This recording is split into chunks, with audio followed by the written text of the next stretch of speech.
IFM News. IFM News. IFM News. Lokal. Nakaawat dagiti nakurapay a pamilya wenno indigent families iti munisipyo ti Paway iti tulong iti 10 a kilo a bagas manipod iti may kadwa nga paset iti Food Assistance Distribution Program iti gobyerno probinsyal iti Ilocos Norte para iti ili ti Paway.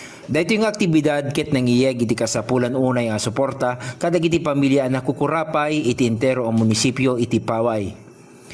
Dakkel ti panagyaman da Mayor Sheila Galano ken dagiti miyembro ti Sangguniang Bayan nga nang sangbay iti gobyerno probinsyal kadaytoy nga gakat. In the ulwan the Governor Cecilia Araneta Marcos ken Vice Governor Matthew Marcos Manotok iti panagibunong anang pasingked manen iti panagkumit iti gobyerno probinsyal amang ipasigurado iti seguridad ken taraon ken mangisaknap iti tulong kadag iti nalakaam apektaran na sektor aglalo iti tiempo ti panagtutudo. Para iti IFM News, Idol Glenn Batuyong tatak IFM.